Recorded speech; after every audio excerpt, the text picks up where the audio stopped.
दोस्तों, आज की ये कहानी हमारी एक सब्सक्राइबर ने हमें भेजी है, जिन्होंने अपनी जिंदगी के 20 साल अपने ही घर में बने एक तहखाने में कैद होकर गुजार दिए। और उन्हें वहाँ किसने कैद किया और क्यों, और उन्होंने अपनी जिंदगी की 20 साल वहाँ किस तरह गुजारे, क्या कुछ उन्होंने बर्दाश्त किया, वो हमें अपनी कहानी बताते समय कई बार रोई। दोस्तों, क्या एक औरत की जिंदगी इतनी सस्ती है कि कोई भी उसके साथ कुछ भी करके चल दे और दुनिया हाथ पे हाथ धर के बस देखती रहे। दोस्तों, कहानी शुरू करने से पहले वीडियो को लाइक करें और कमेंट करके बताएं कि आपको हमारी कहानी कैसी लगी। और अगर आप अपनी कहानी हमारे चैनल पर देखना चाहते हैं तो अपनी स्टोरी हमें मेल करें, और मेल आईडी हमने डिस्क्रिप्शन में दे दी है। मेरा नाम स्नेहा है। मैं 5 साल की थी जब मेरे पिता मुझे इस दुनिया से छोड़कर चले गए थे। दरअसल मैं एक ऐसी बच्ची थी जिसे बचपन से ही उसके माता पिता का प्यार नहीं मिला था। मैं अपने मम्मी पापा की इकलौती बेटी थी। 5 साल की हुई तो एक एक्सीडेंट में मेरे पापा की मौत हो गई। मेरे पापा की मौत के 1 साल बाद मेरी मम्मी से लोगों ने कहना शुरू कर दिया कि उनको भरी जवानी में विधवा नहीं रहना चाहिए, बल्कि उनकी बेटी का साथ है, उन्हें दूसरी शादी कर लेनी चाहिए। हालांकि मेरी मम्मी दूसरी शादी करने के लिए तैयार नहीं थी, मगर उनके रिश्तेदारों ने उनको दूसरी शादी करने पर मजबूर कर दिया था।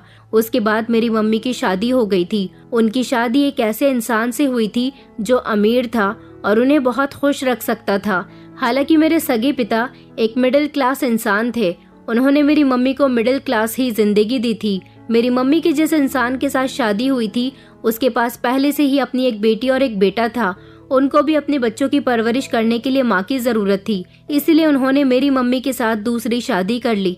इस तरह मेरी मम्मी की जिंदगी अपने पति के साथ अच्छी गुजरने लगी थी। मेरी मम्मी मुझे अपने पति के घर लेकर चली गई थी। मैं उन लोगों के साथ लगभग 1 महीना रही थी। फिर ना जाने मेरे सौतेले पिता और मेरी मम्मी के बीच ऐसा क्या हुआ कि उन्होंने फैसला किया कि वो मुझे पढ़ने के लिए विदेश भेज देंगे। इस तरह मैं विदेश आ गई थी और फिर मैंने बचपन से लेकर जवान होने तक का सफर वहाँ पर पूरा किया था। शायद मेरी मम्मी ने अपने दूसरे पति के कहने पर मुझे खुद से दूर कर दिया था। वो इंसान जैसा भी था, मैंने उस इंसान को अपना पिता एक्सेप्ट कर लिया था। मैं उनको पापा कहकर ही बुलाती थी। मैं उनसे काफी समय तक दूर रही थी, इसलिए उनका नेचर नहीं जान पाई थी कि मेरे दूसरे पापा नेचर वाइज कैसे हैं। वो खुद ही मेरी पढ़ाई की जिम्मेदारी उठा रहे थे। फिर जब मैं जवान हुई और मेरी पढ़ाई कंप्लीट हो गई तो मैंने इंडिया आने का फैसला किया। अब मैं चाहती थी कि अपने पेरेंट्स के पास रहूं। मेरी मम्मी भी मुझसे मिलने के लिए बेचैन हो रही थी, क्योंकि 6 साल की उम्र से 21 साल तक मैं अपनी मम्मी से दूर रही। मेरी उनसे सिर्फ फोन पर ही बात होती थी। उसके बाद मैं जब यहाँ इंडिया अपने पेरेंट्स के साथ रहने के लिए आई तो मुझे ऐसा लगा था जैसे मेरी नई जिंदगी की शुरुआत हुई है। मैंने नई दुनिया में कदम रखा है। अब मैं इन लोगों के साथ ही रहने लगी थी। मेरे कुछ फ्रेंड्स थे जो इंडिया के ही थे और लगभग 1 साल तक मैंने इंडिया में कुछ और नए दोस्त भी बनाए थे। और कुछ वो लोग भी थे जो मेरे साथ पढ़ाई पूरी करने के बाद इंडिया आए थे और मेरे ही शहर में रहते थे। उन लोगों से भी मेरी मुलाकात होती रहती थी, क्योंकि बचपन से लेकर अब तक मैं किसी रिश्ते को तो ज्यादा अच्छी तरह से समझ नहीं पाई थी। मेरे साथ मेरे दोस्त ही ज्यादा रहे थे, इसलिए मुझे दोस्त बनाने का बहुत शौक था। मुझे यहाँ आए हुए और अपनी फैमिली के साथ रहते हुए 1 साल हो गया था। धीरे धीरे मैं सबका नेचर अच्छी तरह से जान गई थी। अपनी सौतेली बहन और भाई को भी जान गई थी। वो लोग मेरे साथ ज्यादा अच्छे तो नहीं थे, मगर हाँ इतना था कि वो मेरे साथ अच्छे से बातचीत कर लिया करते थे। एक रात मेरी एक दोस्त का बर्थडे था। मैं उसकी बर्थडे पार्टी में जाना चाहती थी। मैं दिन में तो जहाँ भी जाती अपनी मम्मी से परमिशन लेती थी, क्योंकि सुना था कि इंडिया में लड़कियों को रात को घर से बाहर अकेले नहीं निकलना चाहिए और अपने पेरेंट्स की विदाउट परमिशन भी नहीं जाना चाहिए। मैंने अपनी मम्मी और पापा दोनों से ही अपनी फ्रेंड की बर्थडे पार्टी में जाने के लिए परमिशन मांगी थी। मेरी मम्मी ने तो मुझे वहां जाने के लिए परमिशन दे दी थी, लेकिन पापा ने मुझे वहां जाने नहीं दिया। उन्होंने इस बात से साफ इनकार कर दिया था। इस बात पर तो मैं नाराज हो गई थी, क्योंकि मैंने आज तक किसी से कुछ नहीं मांगा था और बर्थडे भी मेरी बहुत खास फ्रेंड की थी, इसलिए मेरा जाना भी बहुत जरूरी था। मैं इन लोगों से कोई बहस तो नहीं करना चाहती थी, मगर अपने पापा से नाराज होकर मैं अपने कमरे में आ गई थी। तभी अचानक मेरी एक फ्रेंड की कॉल आती है। मैं आपको ये भी बता दूं कि पिछले 1 साल से यहाँ इंडिया में मेरी एक नई दोस्त बनी थी, जिसका नाम आंचल था। उसका एक भाई था विहान, उससे भी मेरी अच्छी दोस्ती हो गई थी। शायद दोस्ती से बढ़कर भी कुछ कह सकते हैं, क्योंकि वो मुझे पसंद करने लगा था और मन ही मन मैं भी उसको चाहने लगी थी। लेकिन हम दोनों ने एक दूसरे को प्रपोज नहीं किया था और मैं आंचल की ही बर्थडे पार्टी में जाने वाली थी। मैं कमरे में जैसे ही गई तो थोड़ी ही देर के बाद विहान की मेरे पास कॉल आई थी और उसने कहा था कि तुम बर्थडे पार्टी में क्यों नहीं आ रही हो। मैंने उसे बताया कि मेरे सौतेले पिता ने मुझे पार्टी में आने से मना कर दिया है। इस समय मैं अपने कमरे में हूँ। तो वो कहने लगा, मगर तुम्हारा आना बहुत जरूरी है। आंचल तुम्हें याद कर रही है। उसका कहना है कि वो तुम्हारे बिना केक कट नहीं करेगी और मैं भी तुम्हें बहुत मिस कर रहा हूँ। प्लीज आ जाओ ना। वो मुझसे पार्टी में चलने की जिद करने लगा। फिर उसने मुझसे कहा कि प्लीज यार, बर्थडे पार्टी में चलो। तुम ऐसा क्यों नहीं करती कि थोड़ी देर तक अपने पेरेंट्स के सोने का इंतजार करो और जब तुम्हारे घर में सब लोग सो जाएं तो तुम खामोशी से घर से बाहर निकल कर आना। मैं तुम्हें यहाँ से ले जाऊंगा और बर्थडे पार्टी खत्म होने के बाद तुम्हें खामोशी से यहाँ पर छोड़ भी जाऊंगा। मुझे उसका ये आइडिया अच्छा लगा था, इसलिए मैंने ऐसा ही किया। जब घर में सब लोग सो गए तो मैं चुपके से दरवाजा खोलकर उसकी बाइक पर बैठकर आंचल की बर्थडे पार्टी एंजॉय करने के लिए चली गई थी। पार्टी खत्म होने में शायद पूरी रात हो गई थी और मुझे यही लगता था कि मेरे बारे में घर में किसी को कुछ पता नहीं है, इसलिए मैं जब तक नहीं आई थी जब तक पार्टी खत्म नहीं हुई थी। अगली सुबह जब मैं घर आई तो अपने कमरे में आकर सो गई थी। एक बार मैं अपने कमरे में बैठी हुई थी जब वहाँ मेरे पास मेरी सौतेली बहन और मेरी मम्मी मेरे पास आई। हम तीनों आपस में बातें कर ही रहे थे। मेरी मम्मी मुझसे कहती है कि बेटा, अगले महीने तुम 22 साल की हो जाओगी। अब तुम्हारी शादी की उम्र हो गई है। अगर तुम्हें कोई लड़का पसंद हो तो हमें बता दो, क्योंकि मैं अब तुम्हारे पिता से तुम्हारी शादी के बारे में बात करूंगी। मम्मी ने मुझसे मेरी पसंद पूछी तो मैंने मम्मी को विहान के बारे में बता दिया था कि मैं अपनी दोस्त के भाई विहान को पसंद करती हूँ। वो भी मुझे पसंद करता है। अगर आप मेरी शादी कराना चाहती हो तो पिताजी को मेरे और विहान के बारे में बता देना, क्योंकि मैं विहान के अलावा किसी और से शादी नहीं करूंगी। ये बात सुनकर मेरी मम्मी को खुशी हुई थी कि मैंने उनको अपने बारे में बता दिया, उनसे कुछ छुपाया नहीं, क्योंकि ये तो मैं जानती थी कि हम दोनों एक दूसरे को पसंद करते हैं, इसलिए हम दोनों की शादी भी होनी चाहिए। शायद हमारी सारी बातें मेरे सौतेले पिता दरवाजे के पास खड़े हुए सुन रहे थे। इस तरह कुछ दिन और गुजर जाते हैं। मम्मी ने भी शायद पिताजी को मेरे और विहान के बारे में सब बता दिया होगा। विहान ने भी अपने पेरेंट्स को मेरे बारे में बता दिया था। ये खुशखबरी सुनकर तो मेरी खुशी के ठिकाने नहीं रहे थे। इस खुशी को एंजॉय करने के लिए वो मुझे अपने साथ एक बड़े से होटल में ले गया था और वहां जाकर इस खुशी को मैंने और विहान ने सेलिब्रेट किया था। मैं बहुत खुश थी। विहान ने कहा था कि वो जल्द ही अपने पेरेंट्स को मेरे घर रिश्ता लेकर भेज देगा। ये बात जब मैंने मम्मी को बताई तो मम्मी ने कहा था कि ये तो और भी ज्यादा अच्छी बात है। अगर उसके पेरेंट्स हमसे खुद अपनी तरफ से बात करेंगे तो ज्यादा बेहतर रहेगा। अगले हफ्ते विहान के पेरेंट्स हमारे घर आने वाले थे, लेकिन एक ही दिन गुजरा था जब अगले दिन मैं गार्डन में टहल रही थी और मैंने देखा कि मेरे पिता गार्डन में कोई बड़ा सा बॉक्स लेकर जा रहे थे। उन्होंने मुझे आवाज लगाई और कहने लगी कि स्नेहा, मुझे तुम्हारी हेल्प की जरूरत है। मुझे तहखाने में ये बॉक्स रखना है। ये बॉक्स कैसा था और इसके अंदर कैसा सामान था ये तो मैं कुछ भी नहीं जानती थी, मगर मैं उनकी मदद कर देती हूँ। ये बॉक्स बहुत भारी हो रहा था।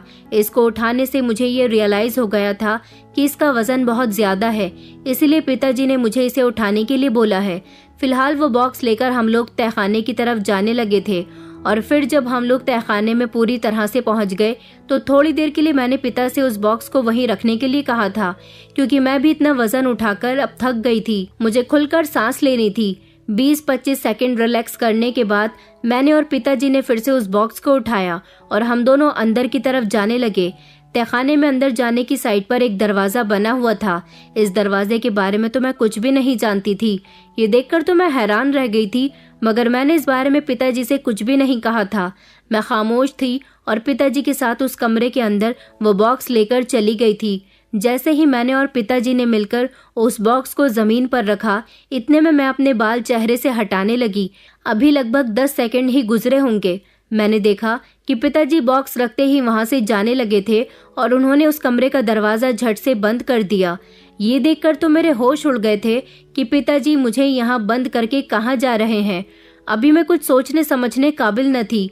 फौरन ही मैं दरवाजे की तरफ भागी। उन्होंने दरवाजे को बाहर से लॉक कर दिया था। ये देखकर मैं बहुत डर गई थी। मैं जोर जोर से दरवाजा बजा रही थी। चीख रही थी, चिल्ला रही थी, मगर पिताजी ने दरवाजा खोला ही नहीं। वो दरवाजा आधा शीशे का बना हुआ था। मैं उनको वहां से जाता हुआ देख रही थी। मेरे लाख चिल्लाने के बावजूद भी वो मुझे जबरदस्ती वहां पर छोड़कर चले गए थे। इतना तो मैं समझ गई थी कि उन्होंने मुझे जानबूझकर इस कमरे में बंद किया है और वो वहां से ऊपर चले गए थे। मैंने चारों तरफ नजर दौड़ाकर देखा तो मुझे दरवाजे की तरफ एक सिक्योरिटी लॉक नजर आया था। मैंने उस सिक्योरिटी लॉक को खोलना शुरू किया क्योंकि मैं कोड तो नहीं जानती थी। जो नंबर्स मेरे दिमाग में आए वो सारे ही नंबर मैंने उस पर डालने शुरू कर दिए। मेरे उल्टे सीधे नंबर डालने की वजह से वहां की लाइट अचानक बंद हो गई। मुझे कुछ समझ नहीं आ रहा था कि मेरे साथ ये सब कुछ क्या हो रहा है। अंधेरे की वजह से मुझे और भी ज्यादा डर लग रहा था। मैंने जोर जोर से चिल्लाना शुरू कर दिया। शायद यहाँ से मेरी आवाज कोई नहीं सुन सकता था, इसलिए मेरा चीखने चिल्लाने का कोई फायदा नहीं था। मैं एक तरफ कोने में बैठकर फूट फूट कर रोने लगी थी। थोड़ी देर बाद फिर से मैं उठी और मैंने जोर जोर से चीखना शुरू कर दिया। यही सोचा कि शायद कोई मेरी आवाज सुन ले और मुझे यहाँ से निकाल ले, क्योंकि जिस जगह पर मैं मौजूद थी उस जगह के ऊपर ही मेरे पिता का स्टडी रूम बना हुआ था। उस कमरे तक शायद मेरी आवाज जा रही थी और वहां पर पिताजी मौजूद थे, क्योंकि उस कमरे से भी तहखाने का एक रास्ता था। पिताजी ने मेरी आवाज सुनकर कमरे के रास्ते को पूरी तरह से बंद कर दिया था, जिससे मेरी आवाज उस कमरे में जानी बंद हो गई थी। वो नहीं चाहते थे कि इस तहखाने से मेरी आवाज बाहर जाए। वो मेरे पिता का पर्सनल स्टडी रूम था। उस कमरे में किसी को भी जाने की परमिशन नहीं थी। थोड़ी देर इधर उधर हाथ पैर मारने के बाद मेरे हाथ एक टॉर्च लग गई थी। वो टॉर्च मैंने जलाई तो कमरे के अंदर थोड़ी सी रोशनी हुई थी, जिससे मेरी जान में जान आई थी। काफी देर तक मैं रोती रही और अपने आप को संभालने की कोशिश करती रही, मगर जैसे ही मेरी नजर उस बॉक्स पर गई जिसको मैं और पिताजी मिलकर इस कमरे तक लेकर आए थे, तो मैंने सोचा कि मुझे इसे खोलकर देखना चाहिए, इस बॉक्स में आखिर क्या है। लेकिन जैसे ही मैंने इस बॉक्स को खोलकर देखा तो मेरी आंखें फटी की फटी रह गई थी, क्योंकि इस बॉक्स के अंदर मेरा सारा जरूरत का सामान था। मेरे कपड़े, मेरी टॉवल, थोड़ा सा खाने पीने का सामान, मेरा टेडी बियर, मेरी फेवरेट बुक्स और मेरी ज्वेलरी वगैरह। मैं इस तहखाने के अंदर अपना दम घुटता हुआ महसूस कर रही थी। उधर मेरे लिए मेरी मम्मी बहुत परेशान हो रही थी कि आखिर मैं कहाँ चली गई, क्योंकि ये बात तो वो भी बहुत अच्छे से जानती थी कि मैं रात के समय घर से बाहर नहीं निकलती थी। जब भी मैं घर से बाहर निकलती थी या तो मैं माँ पिता से छुपकर ही निकलती थी या फिर उनसे परमिशन लेकर निकलती थी। लेकिन रात का काफी टाइम हो गया था। जब उन्होंने मुझे घर में नहीं देखा तो उन्होंने शोर मचाना शुरू कर दिया था। मेरे सौतेले पिता के दोनों बच्चों से भी उन्होंने मेरे बारे में पूछा था, मगर वो भी कुछ नहीं जानते थे। फिर उन्होंने मेरे नंबर पर कॉल की, मगर मेरा मोबाइल जो कि मेरे पास उस समय नहीं था, मैं उसे अपने कमरे में छोड़ आई थी। उन्होंने मेरा मोबाइल वहां से लेकर मेरे मोबाइल में जितने भी मेरे फ्रेंड्स के नंबर थे उन सबको कॉल करके मेरे बारे में पूछा था। लेकिन मैं उनके साथ होती तभी तो वो मेरे बारे में उनको कुछ बताते। 2-3 दिन मुझे इस तहखाने के अंदर इसी तरह से गुजर गए थे। कब धूप निकल रही थी और कब रात हो रही थी मुझे कुछ पता ही नहीं था, क्योंकि इस तहखाने के अंदर तो मुझे किसी भी चीज का एहसास नहीं हो रहा था सिवाय डर के। और मेरी माँ को भी मेरे बारे में कुछ पता नहीं चल पा रहा था कि उनकी बेटी कहाँ चली गई है। हार कर मेरी माँ पुलिस में मेरी गुमशुदगी की कंप्लेंट दर्ज करवा देती है। पुलिस वाले भी अपनी इन्वेस्टिगेशन शुरू कर देते हैं। वो लोग हर जगह मुझे तलाश करने की कोशिश करते हैं, मगर जब मैं उन्हें नहीं मिलती तो वो मेरे माता पिता को यही सहारा देते हैं कि हमें कुछ दिन और आपकी बेटी के घर लौटने का इंतजार करना चाहिए, उसके बाद ही उसे कहीं और तलाश करना चाहिए। ऐसा भी तो हो सकता है कि आपकी बेटी किसी लड़के के साथ चली गई हो और आपको इस बारे में कुछ पता नहीं हो। मगर मेरी मम्मी ये बात बहुत अच्छे से जानती थी कि मैं विहान के अलावा किसी को पसंद नहीं करती थी। हालांकि पुलिस विहान के घर में पहले से ही सारी जांच पड़ताल कर चुकी थी। फिर पुलिस ने मेरे घर वालों को तसल्ली दी थी कि शायद आपकी बेटी कुछ दिन के बाद आपसे खुद ही कांटेक्ट करे। जबकि कुछ दिन गुजरने के बाद सौतेले पिता राजीव तहखाने में मुझसे मिलने के लिए आए तो मुझे राजीव के आने की आहट होने लगी थी। उन्होंने दरवाजा खोला तो मैंने उनके ऊपर हमला कर दिया और कहा कि आपने मुझे यहाँ पर बंद क्यों किया है। मैं वहां से भागने की कोशिश करने लगी, लेकिन जब मैं बाहर के मेन दरवाजे की तरफ आई तो ये देखकर फिर से मैं घबरा गई थी कि राजीव ने घर के मेन दरवाजे पर भी सिक्योरिटी लॉक लगवाया हुआ था, जो बाहर जाने के लिए पासवर्ड मांग रहा था। मैं यहाँ पर भी उल्टे सीधे बटन दबाकर कार्ड वार्ड डालकर दरवाजा खोलने की कोशिश कर रही थी कि इतनी ही देर में राजीव को मुझ पर गुस्सा आ गया और वो मेरे करीब आए। पीछे से उन्होंने मेरे जोर से बाल पकड़ लिए। वो मुझे खचेड़ते हुए दोबारा से इस कमरे में ले गए और वहाँ ले जाने के बाद वो मेरे साथ जबरदस्ती करने लगे। मैं उनसे भागने की बहुत कोशिश कर रही थी, लेकिन मैं नाकामयाब रही। उन्होंने मेरे साथ गलत संबंध बनाए। ऐसा उन्हें मेरे साथ नहीं करना चाहिए था, क्योंकि मैं उनकी सौतेली बेटी थी। मैं रो रो कर उनसे रिक्वेस्ट कर रही थी कि वो मेरे साथ ऐसा ना करें, मगर उन पर तो जैसे किसी बात का कोई फर्क ही नहीं पड़ रहा था। इस बात से मुझे बेहद दुख हुआ था कि मैं उनकी सौतेली बेटी ही तो थी। मुझे समझ नहीं आया था कि मेरे पिता मेरे साथ ऐसा क्यों कर रहे हैं। मेरी जिंदगी अब इसी तरह से गुजर रही थी। यही तहखाना मेरी दुनिया थी। यही मेरा दिन निकलता था और यही मेरा दिन ढलता था। इसी तरह मुझे इस तहखाने में रहते रहते लगभग 15 दिन गुजर गए थे और आज मेरा बर्थडे था। मैं पूरे 22 साल की होने वाली थी। मैंने देखा कि मेरे सौतेले पिता मेरे लिए केक लेकर आए थे, मगर मैं एक तरफ अपने हाथों से खुद को समेटे हुए बैठी थी। मुझे उनको देखकर डर लगने लगा था। मैं उनकी कैद में थी। वो मुझसे जैसा जैसा कहते मुझे वैसा ही करना पड़ता था। मैं राजीव के आगे रोने लगी और कहने लगी कि आखिर आप मेरे साथ ये सब क्यों कर रहे हो? आपने मुझे यहाँ कैद करके क्यों रखा हुआ है और क्यों आप मेरे साथ गलत करते हो? उन्होंने मुझसे वादा किया कि अगर मैं उनकी बात मानती रही तो वो मुझे जल्द ही यहाँ से निकाल देंगे। बर्थडे की नाइट राजीव मेरे लिए बर्थडे केक लेकर आए थे। मैं केक कट करना नहीं चाहती थी, मगर जबरदस्ती उन्होंने मुझसे केक कट करवाया था। मेरे ऊपर अपनी मर्जी चलाने से उन्हें बहुत खुशी मिलती थी। उस रात फिर से मेरे साथ राजीव जबरदस्ती करने लगे और मैं कुछ न कर सकी। उधर मेरी माँ और मेरी सौतेले बहन भाई मेरे लिए बहुत परेशान हो रहे थे, क्योंकि उन्हें मेरा कोई नामो निशान नहीं मिल रहा होता है। तो वो लोग ये समझ रही होती हैं कि अगर मैं कहीं भाग गई हूँ तो कहाँ भागी हूँ, और अगर मुझे किसी ने किडनैप कर लिया है तो क्यों किया है। इतना टाइम हो गया, उन्हें मेरे बारे में कोई क्लू क्यों नहीं मिलता था। माँ पिता से हमेशा मेरे बारे में शिकायत करती रहती थी कि मेरी बेटी कहीं मिल नहीं रही है, प्लीज मेरी बेटी को कहीं से भी ढूंढ निकालो। मैं जानती हूँ कि वो किसी बड़ी मुश्किल में फंसी हुई है। राजीव ने उनसे कहा था कि तुम्हारी बेटी बहुत चालाक है, जरूर वो किसी लड़के के अफेयर में है। वैसे भी उसने तुम्हें बताया तो था कि वो किसी लड़के से प्यार करती है, जरूर वो उसके साथ ही भाग गई होगी। तो माँ कहने लगी, मगर पुलिस ने उसके घर जाकर सारी जांच पड़ताल कर ली है। अगर ऐसी कोई बात होती तो पुलिस हमें जरूर बताती। ना जाने क्यों मेरी माँ का दिल इस बात के लिए नहीं मानता था। माँ को यही लगता था कि उनकी बेटी किसी बड़ी प्रॉब्लम में फंसी हुई है। वो जानती थी कि उनकी बेटी किसी लड़के से प्यार करती थी, मगर वो किसी के साथ इस तरह अपने पेरेंट्स की इज्जत रौंद कर घर से नहीं भाग सकती। कुछ दिन इसी तरह से गुजर गए थे। राजीव इस तहखाने में मेरे लिए टीवी और घड़ी लेकर आए थे। यहाँ तो मैं जब से आई थी जैसे बाकी की चीजों को भूल ही गई थी।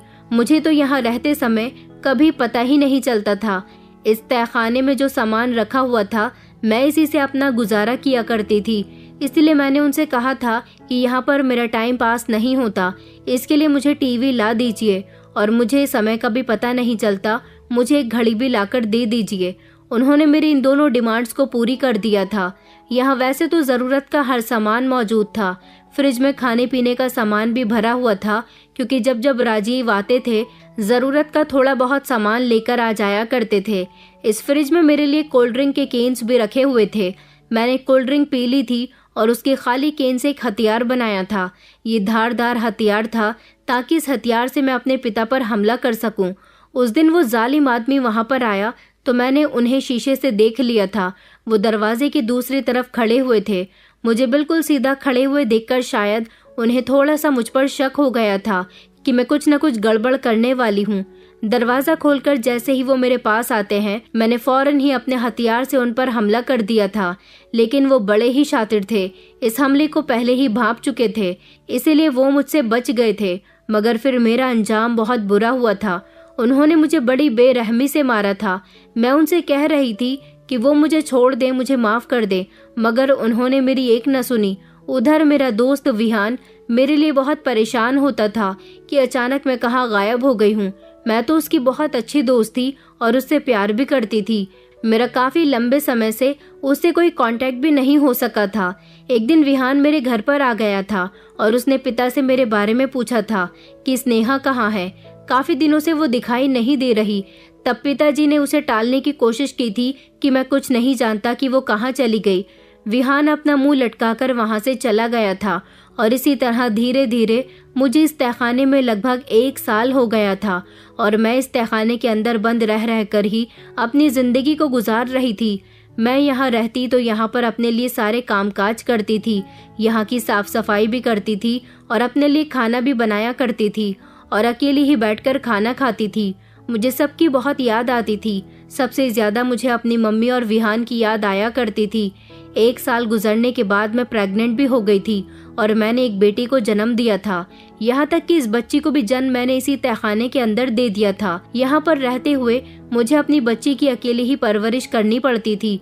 अब इस कड़े वक्त से गुजरने के बाद मैंने फैसला कर लिया था कि चाहे जो हो जाए, मेरी जिंदगी का अब एक ही मकसद रह गया है कि मुझे इस तहखाने से किसी भी तरह बाहर निकलना है। मगर यहाँ से निकलने के लिए तो मुझे कोई भी रास्ता नहीं दिख रहा था। वक्त फिर से अपनी रफ्तार के साथ चलता चला जा रहा था और फिर धीरे धीरे मुझे यहाँ पर रहते हुए 5 साल गुजर गए थे और एक बार फिर से मैं प्रेग्नेंट हो गई थी। वैसे तो जब से मेरी पहली बेटी ने जन्म लिया था, मुझे यहाँ रहने के लिए दूसरा साथी मिल गया था और इस बार मैंने एक बेटे को जन्म दिया था। अब मेरे इसी तहखाने के अंदर 2 बच्चे हो गए थे और इन दोनों के साथ मैं रहती थी। मैं इनसे बहुत प्यार करती थी। इन लोगों ने आँख खुलते ही सिर्फ मुझे देखा था। अगर ये कभी कभी किसी को अपनी आंखों से देखते तो वो इंसान कोई और नहीं बल्कि मेरे सौतेले पिता थे, जिनको वो बच्चे अपने पिता मानते थे। उधर 5 साल बाद भी विहान मेरे लिए इसी तरह से परेशान रहता था और हर दिन उसे मेरी तलाश रहती थी। वो बड़ी बेसब्री के साथ मुझसे मिलना चाहता था। उसे एक यही आस थी कि मैं कभी न कभी तो अपने घर जरूर आऊंगी, इसलिए वो हर रोज मेरे घर के दरवाजे पर आ जाता था। एक दिन विहान का सामना मेरी सौतेली बहन से हो गया था। उसने उससे मेरे बारे में पूछा था तो उसने भी मेरे बारे में विहान को यही बताया था कि स्नेहा तो पिछले कई सालों से गायब है, उसका कोई अता पता नहीं चला। विहान ने मेरी सौतेली बहन से कहा था कि मैं पिछली बार जब यहाँ पर आया था और मेरी मुलाकात तुम्हारे पिता से हुई थी तो उन्होंने कहा था कि स्नेहा का किसी लड़के के साथ अफेयर चल रहा था और वो उसी लड़के के साथ भाग गई है। ये बात सुनकर तो मेरी सौतेली बहन चौंक गई थी, क्योंकि उसने तो ऐसी कोई बात नहीं सुनी थी। मेरी सौतेली बहन को धीरे धीरे अपने पिता पर शक हो गया था। उसे यही लगता था कि शायद उसके ही पिता ने मुझे कहीं छुपा दिया है, क्योंकि बचपन से ही वो मुझे ज्यादा पसंद नहीं करते थे। तभी तो उन्होंने मुझे अपनी शादी के बाद मेरी मम्मी से लड़ झगड़ कर विदेश पढ़ने के लिए भेज दिया था, ताकि मैं वहाँ पढ़ने जाऊंगी और वहीं पर ही रहूंगी। और यही वजह थी कि वो मुझे ढूंढने में भी ज्यादा दिलचस्पी नहीं लेते थे। लेकिन मेरी मम्मी किसी भी तरह मेरी तलाश करना चाहती थी। उन्होंने मुझे ढूंढने के लिए काफी कोशिश की थी। अब की बार उन्होंने मुझे तलाश करने के लिए प्राइवेट डिटेक्टिव को भी हायर करना चाहा था, लेकिन मेरे पिताजी, जो कि एक बड़े ही खतरनाक इंसान है, वो भला ये कैसे चाह सकते थे कि उनकी हकीकत दुनिया वालों के सामने खुलकर आ जाए। वो ऐसा नहीं चाहते थे कि कोई भी डिटेक्टिव या ऑफिसर मेरे केस की इन्वेस्टिगेशन करे। इस बात पर मेरे माता पिता दोनों में बहुत झगड़ा हो गया था, क्योंकि मेरी माँ को पिता से हमेशा से ही यही शिकायत थी कि तुम मेरी बेटी को तलाश करने में मेरी मदद क्यों नहीं कर रहे हो। माँ तो पिताजी से नाराज होकर अपने कमरे में चली गई थी। पिताजी भी उनके पीछे पीछे ही चले गए थे। जिस दौरान माँ पिताजी का झगड़ा हॉल में हो रहा था, उसी दौरान वहाँ पर मेरी सौतेली बहन दीप्ति मौजूद थी। उसने उन दोनों को झगड़ा करते हुए देखा था। जब पिता सोफे से उठकर माँ के पीछे पीछे चले गए थे तो दीप्ति ने देखा था कि पिताजी की जेब से चाबियों का गुच्छा निकलकर सोफे पर ही रह गया था, और ये चाबियां तो उसी दरवाजे की थी जो तहखाना था। दीप्ति ने उसी समय वो चाबियां उठाई और वो उनको लेकर वहां से तहखाने में आने के लिए निकल पड़ी थी। जब दीप्ति तहखाने में आई तो उसने देखा कि बाहर तो बहुत सारा सामान पड़ा हुआ था। दीप्ति अभी ये सारा सामान चेक कर ही रही थी कि इतनी ही देर में पिताजी तहखाने के अंदर आ गए थे।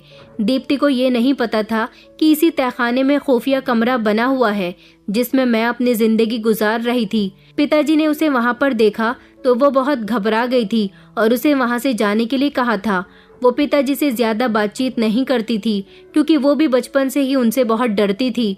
इसीलिए वो खामोशी से वहां से निकलकर चली गई थी। 2 साल और गुजरे थे कि मैं फिर से प्रेग्नेंट हो गई थी। इस बार मैं बहुत परेशानी हुई थी क्योंकि मेरी इस प्रेगनेंसी में मुझे बहुत सारी दिक्कत का सामना करना पड़ा था और एक बार फिर से मैंने एक बेटे को जन्म दिया था। इस तरह मेरे पास एक बेटी और 2 बेटे हो गए थे। मगर मैंने सोच लिया था कि मैं इस बच्चे की परवरिश नहीं करूंगी। इस बच्चे के जरिए मैं अपनी माँ को ये मैसेज पहुंचाऊंगी कि मैं इस तहखाने में बंद हूँ, वो प्लीज़ मुझे यहाँ से निकाल दे। ऐसा करने के लिए मुझे बड़ी प्लानिंग के मुताबिक चलना था क्योंकि मेरे पिता बहुत ही चालाक थे। वो जब मेरे पास आए तो मैंने उनसे प्यार भरी बातें करनी शुरू कर दी ताकि वो मेरी बातों में आसानी से आ सके।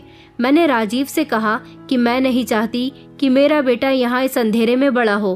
पहले ही 2 बच्चों को मैं इस अंधेर भरी दुनिया में पाल चुकी हूँ, मगर आप इस बच्चे पर रहम करो, इसे यहाँ से निकाल दो। मैं चाहती हूँ कि आप इसे बड़ा करें। राजीव मेरी बात सुनकर चौंक गए थे और कहने लगे कि मैं हरगिज भी ऐसा नहीं करूँगा। मैंने कहा, राजीव प्लीज इस बच्चे को इस घुटन भरी जगह से निकालकर मेरी माँ के पास ले जाओ, वो इस बच्चे की परवरिश कर लेंगी। न जाने राजीव के दिमाग में उस समय क्या आइडिया आया था।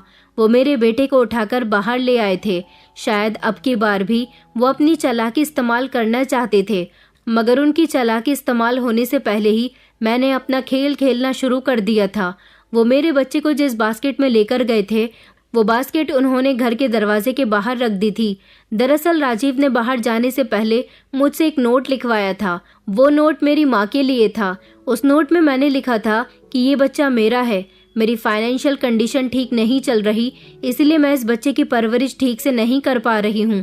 प्लीज़ आप मेरे बेटे को अडॉप्ट कर लेना और इसकी परवरिश अच्छे तरीके से करना। मेरी माँ मेरा वो नोट पढ़कर बहुत रोई थी। उनकी आंखों से आंसू नहीं रुक रहे थे और उन्होंने झट से मेरे बच्चे को बास्केट से निकालकर गोद में ले लिया था। उसे ढेर सारा प्यार भी किया था और वो फैसला कर लेती हैं कि वो मेरे बच्चे की परवरिश करेंगी। वो नोट तो जैसे तैसे मेरी माँ को मिल गया था जो राजीव ने मुझसे लिखवाया था, मगर राजीव ये नहीं जानते थे कि इस नोट के अलावा भी मैंने एक और नोट लिखा था जो मैंने बच्चे के नीचे रख दिया था। माँ बच्चा गोद में उठाकर घर के अंदर चली गई थी। माँ वो नोट ना देख सकी थी। मेरी किस्मत खराब थी। वो दूसरा वाला नोट राजीव को बास्केट के अंदर दिख गया था। जब वो उस बास्केट को दरवाजे से हटाने जा रहे थे, राजीव ने वो नोट उठाया और उसे पढ़ने लगे। उस पर मैंने लिखा था कि माँ, पिताजी ने मुझे घर के तहखाने में किडनैप करके रखा हुआ है। प्लीज मुझे बचा लीजिए, आप ही मुझे बचा सकती हैं। ये नोट पढ़ने के बाद राजीव तो गुस्से से आग बबूला हो गए थे।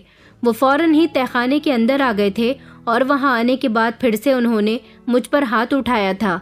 मुझे इतनी बुरी तरह से मारा था कि मैं लहूलुहान हो गई थी और उसके बाद उन्होंने मेरी इज्जत के साथ भी खिलवाड़ किया था। वक्त इसी तरह से बीत गया था और फिर मुझे इस तहखाने में रहते रहते 15 साल हो गए थे।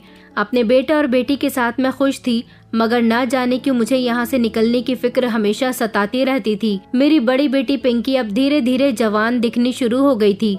मेरे इन दोनों बच्चों ने तो बाहर की दुनिया को देखा ही नहीं था, मगर मैंने नोटिस किया था कि मेरे सौतेले पिता, जो कि एक हैवान थे, वो अब मेरी बेटी पर भी अपनी गंदी नजर डालने लगे थे, जो कि मेरी बेटी होने के साथ साथ उनकी खुद की भी बेटी थी, उनका ही खून थी।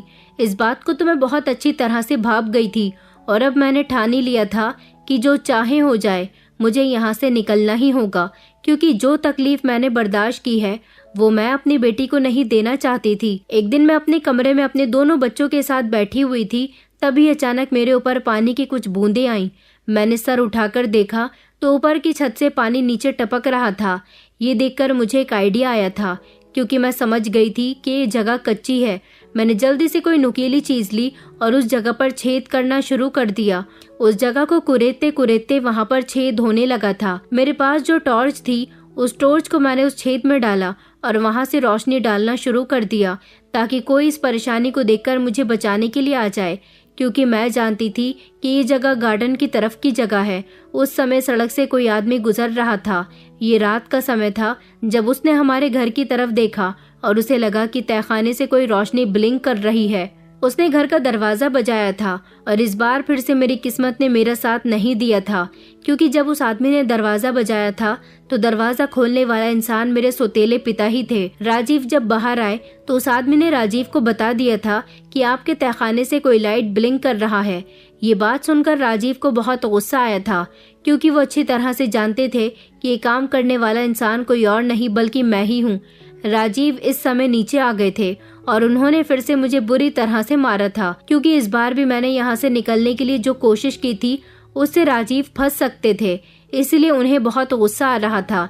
लेकिन इस समय मैं प्रेग्नेंट थी, ये तो मैं भी नहीं जानती थी, क्योंकि जब राजीव ने मुझे मारा था तो पिटाई की वजह से मेरा मिसकैरेज हो गया था, और जब मेरा मिसकैरेज हुआ तो तब मुझे ये पता चला कि मैं 2 महीने की प्रेग्नेंट थी।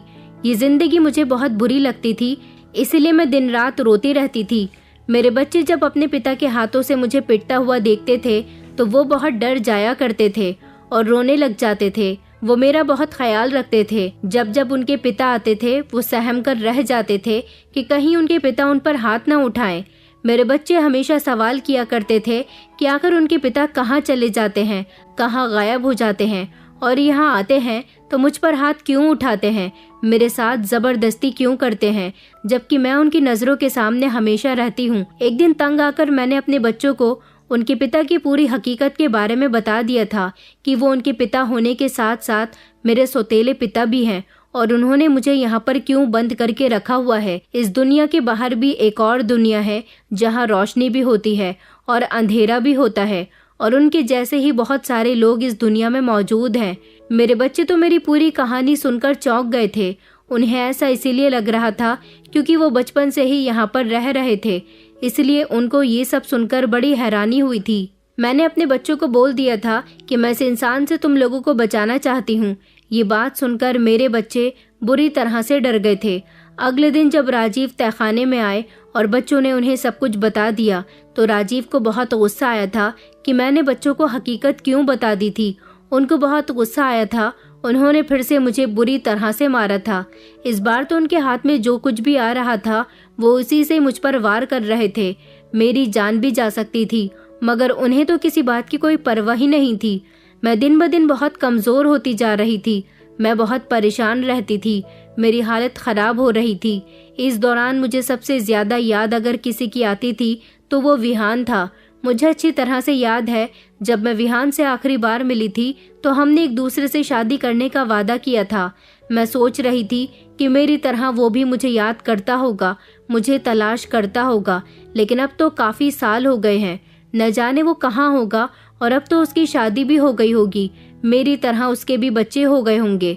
फिलहाल फिर से वक्त इसी तरह से गुजरता जा रहा था, मगर इस दौरान मेरी बेटी को एक बड़ी बीमारी लग गई थी। उसे अस्थमा का अटैक आ जाता था। राजीव भी उन दिनों बहुत परेशान चल रहे थे क्योंकि उनकी नौकरी चली गई थी। उनके पास सारे फंड्स भी खत्म हो गए थे। उनके ऊपर बैंक का भी लोन था, इसलिए उन्हें इस घर को खाली करना था, और वो ये बात अच्छी तरह से जानते थे कि अगर उन्होंने ये घर खाली कर दिया तो उनका सारा काला सच दुनिया के सामने आ जाएगा, क्योंकि जो भी नया परिवार उनके घर में रहने के लिए आएगा वो लोग कभी ना कभी तो मुझे और मेरे बच्चों को देख ही लेंगे। राजीव इन दिनों बहुत परेशान चल रहे थे, मगर उनकी चालाकी अभी भी खत्म नहीं हुई थी। अब वो बहुत बड़ी मुसीबत में फंसने वाले थे, इसीलिए उन्होंने हमें रास्ते से हटाने का फैसला किया था। वो हम लोगों की जान लेना चाहते थे। हमें मारने के लिए उन्होंने एक नई चाल चली थी। वो अपनी गाड़ी को एग्जॉस्ट फैन के पास ले आए थे और उन्होंने अपनी गाड़ी का धुआं तहखाने में छोड़ना शुरू कर दिया था, ताकि ये धुआं इस तहखाने में फैल जाए और दम घुटने से हम सबकी मौत हो जाए। लेकिन मेरा सबसे छोटा बेटा, जिसकी परवरिश मेरी माँ ने की थी और वो इन लोगों के साथ ही रहता था, वो इस समय मौके पर वहाँ आ गया था, जिस वजह से राजीव का ये प्लान बुरी तरह से चौपट हो गया था। वक्त फिर से इसी तरह बीतता रहा था। फिर मुझे इस तहखाने में रहते हुए लगभग 24 साल गुजर गए थे, और इन 24 सालों में मैंने ना तो सुबह देखी थी और ना ही शाम। न मैंने सूरज देखा था और ना ही चांद। अगर मैंने कुछ देखा था तो वो थी इस तहखाने की 4 दीवारी। एक दिन फिर से मेरी बेटी को अस्थमा का अटैक आ गया था और उसकी कंडीशन बहुत ज़्यादा ख़राब हो गई थी। मैं बहुत परेशान थी, उसको अपने सीने से लगाए बैठी हुई थी जब राजीव भी वहाँ पर आ गए। मैंने राजीव के आगे हाथ जोड़कर कहा था कि प्लीज़ मेरी बेटी की जान बचा लीजिए, उसे अस्पताल लेकर चलना होगा, उसे इलाज की बहुत ज़रूरत है। अगर उसे इलाज ना मिल सका तो वो अपनी जान की बाजी हार जाएगी। लेकिन राजीव तो चाहते ही यही थे कि हम लोग मर जाएं। राजीव भला कैसे मेरी बेटी को बचा सकते थे। उनका कहना यही था कि अगर उसका इलाज अस्पताल में होगा तो तुम लोगों को यहाँ से बाहर निकलना होगा, और मैं किसी भी हाल में तुम में से किसी को भी यहाँ से बाहर नहीं निकालना चाहता। मैं तुम्हें यहाँ से बाहर जाने की परमिशन नहीं दूंगा। लेकिन मेरी बेटी तकलीफ से तड़प रही थी और वो धीरे धीरे बेहोश होने लगी थी। राजीव उसके करीब जाकर बैठ गए तो उसे बड़ी घूर घूर कर देख रहे थे, क्योंकि मेरी बेटी की कंडीशन बिल्कुल मरने वाली हो गई थी। मैं फूट फूट कर रो रही थी और राजीव से हाथ जोड़कर कहने लगी कि मैंने सारी जिंदगी आपसे कुछ नहीं मांगा, प्लीज मेरी बेटी का इलाज करवा दीजिए, उसे बचा लीजिए। शायद राजीव को भी अब ऐसा ही लगने लगा था कि मेरी बेटी ज्यादा दिन की मेहमान नहीं है, इसलिए उनके दिल में रहम आ गया था। उन्होंने कहा था कि सिर्फ तुम और तुम्हारी बेटी ही यहाँ से बाहर निकल सकती है, इसके अलावा कोई और नहीं। मैं इस बात पर भी राजी हो गई थी, क्योंकि मुझे इस समय अपनी बेटी का जैसे तैसे इलाज करवाना था, उसकी जान को बचाना था। मैं अपनी बेटी को उठाकर तहखाने से निकल आई थी और अब पूरे 24 साल बाद मैंने बाहर की दुनिया को देखा था। ये सब देखकर मेरी आंखों में आंसू आ गए थे। मैं अपनी बेटी को लेकर राजीव के साथ अस्पताल चली गई थी। अस्पताल में नर्स ने मुझे रिसेप्शन पर रोक लिया था और उसने मुझे एक फॉर्म फिल करने के लिए दिया था। अभी राजीव अस्पताल की बाकी और फॉर्मेलिटीज पूरी कर रहे थे और मैं फॉर्म पर साइन करने के लिए जा रही थी। तभी मुझे एक आइडिया आया। पास ही रिसेप्शन के काउंटर पर एक पानी का भरा हुआ ग्लास रखा था। मैंने उस पर हाथ मारा तो फॉर्म पूरी तरह से भीग गया था। मैंने राजीव से कहा कि राजीव, ये फॉर्मेलिटी मैं पूरी करती हूँ, फॉर्म पर पानी गिर गया है, आप दूसरा फॉर्म लेकर आ जाइए। राजीव दूसरा फॉर्म लेने के लिए चले गए थे। इतनी ही देर में मैं लड़खड़ाती हुई जैसे तैसे डॉक्टर तक पहुंची थी। मेरी कुछ समझ में नहीं आया था। मैं झट से डॉक्टर के गले लग गई थी, जबकि उसके केबिन में कुछ पेशेंट भी बैठे हुए थे। डॉक्टर भी मुझे देखकर घबरा गई थी कि मैं बिना परमिशन उसके केबिन में कैसे घुस आई और इस तरह उसे गले क्यों लगा लिया। मैंने रोते हुए डॉक्टर से कहा था कि प्लीज डॉक्टर, मुझे बचा लीजिए।